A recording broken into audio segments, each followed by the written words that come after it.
I don't want to call this a rant, but this was prompted by this video that I just finished watching from this creator. Her name is Nefisa Zakari. I think I'll put the video in the caption so you can go watch it. And basically, it's an address to northern Nigerians, specifically northern Nigerians that like to defend the integrity of the north or defend Arewa when other people are criticizing Arewa, especially following what VDM said about the north being the main crux of the problems in Nigeria, or being the north being the region that is holding Nigeria back. She said something that really resonated with me, right? And she was like, it's basically her just getting into all these, as she called them, educated illiterates that like to put defending the integrity of Arewa above all and sundry, right? And the thing of, you actually need to sit down and come to the realization that a criticism of northern Nigeria is not an attack on northerners. Like me, for instance, I was born in the north, I was raised in the north, I have lived my entire life in the north, and I'm going to probably continue living my entire life in the north. Hopefully not. But so these are people that I know. This is my community. When I talk about the Northern Nigerian society, that's my society. That's my community. I know the people in my society and I know the people in my community. And it's a thing of, if you love Arewa, you truly love the north and you want the north to be better, you have to be able to criticize the north and you have to be able to point out the realities of what we are facing in this specific region. Now, Nigeria's problems, right? Nigeria's problems are national, Corruption is national. Bad governance, it's national, Economic hardship. All of these problems are national. But northern Nigeria is currently where many of Nigeria's most severe failures of governance are situated. And the thing with me is, when we're talking about the problems of the north, I always feel some type of way when we talk about the various problems or the various issues that we have in the north, as though they are separate issues, right? We talk about insecurity as one issue. We talk about child marriage as another issue. We talk about poverty as a separate issue of its own. Religious extremism is a different topic on its own. Bad governance is a different topic on its own. Bad healthcare system, all of our problems, we basically kind of compartmentalize them. To me, right, I see all of these issues as being symptoms of the same disease, right? And this is my chain of thought, so follow me for it. You look at northern Nigeria, right, and you will come to see that there is one single thread that actually connects to every single problem, every single issue we have in this region. I'm so used to saying in this country, but in this region, since we're specifically talking about northern Nigeria. And that thread is education. Or should I say the lack of education? The absence of education itself, the absence of quality education, the absence of, widespread literacy, the absence of critical thinking itself, the absence of tools that people need to understand the world and the region that we live in today.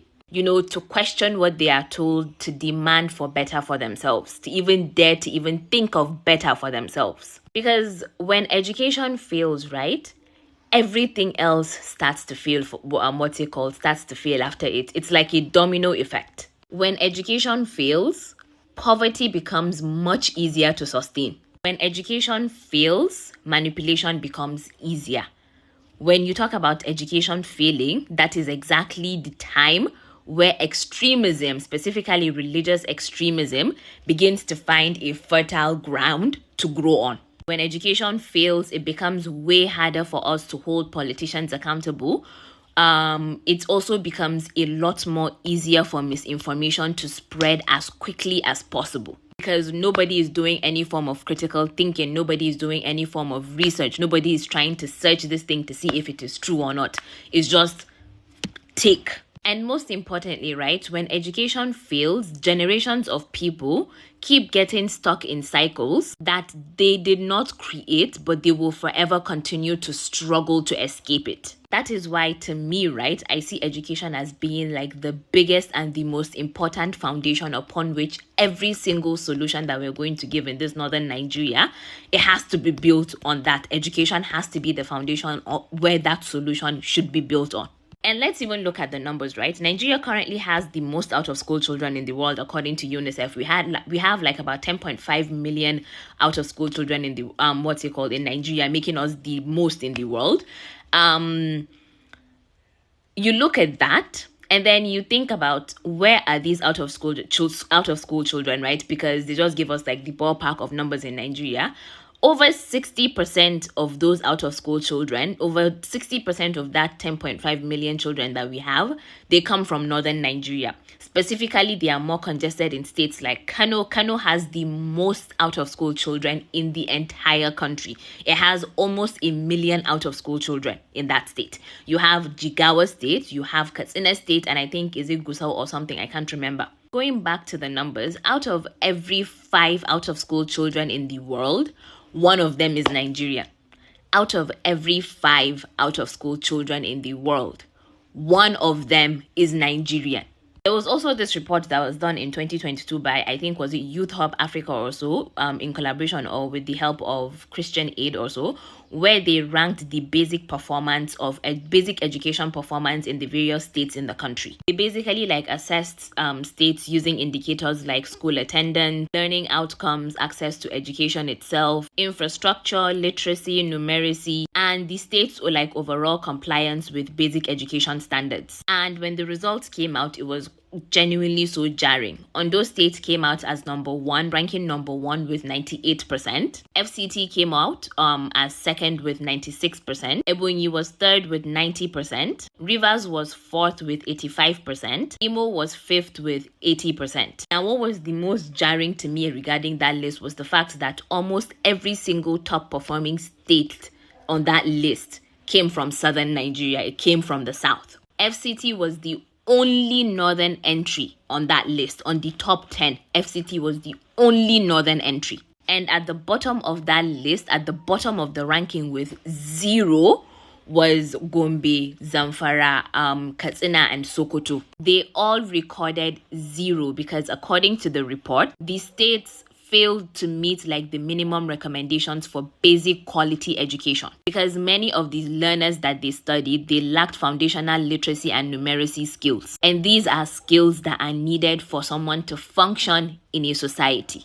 Every time we talk about the conversation of education, but there are brilliant people in the north, there are brilliant people in the north. The brilliant people in the north actually make up an alarming minority. Hope you know that. The brilliant people that we can actually see that get the opportunity to show their brilliance and to use their brilliance to go up in life, they make up an alarming minority. How many future doctors do you think never made it to secondary school? How many future engineers do you think never learned how to read? How many future scientists never sat in the 4 walls of a classroom? How many future teachers do you think exist in northern Nigeria that never received an education themselves? When we talk about out of school children in the north, right? We're not talking about an isolated issue. We're not talking about something that's isolated. We're talking about a systemic crisis, a systemic failure. Because what is going on regarding education in northern Nigeria, it's not an accidental thing. It's not a coincidence. It is something that is incredibly intentional and deliberate. Who benefits from a population that is poor? Please tell me. Who benefits from a population that is not educated and is easy to manipulate? Who benefits from a population that not just lacks access to information, but lacks the ability to look for that information? Please tell me. Northern Nigeria alone carries a large proportion of Nigeria's entire population. Northern Nigeria alone, the population in northern Nigeria alone carries a lot of social, electoral, and political influence. The easiest way for people in power to maintain the power that they have is to ensure that that large population that they have continues to be dependent on them. Someone who is educated is much harder to deceive. A person who can think critically is much harder to manipulate. And a person who understands their right is harder to exploit. If someone can independently access information, that person is going to be harder to control. That is why ignorance is such a powerful tool.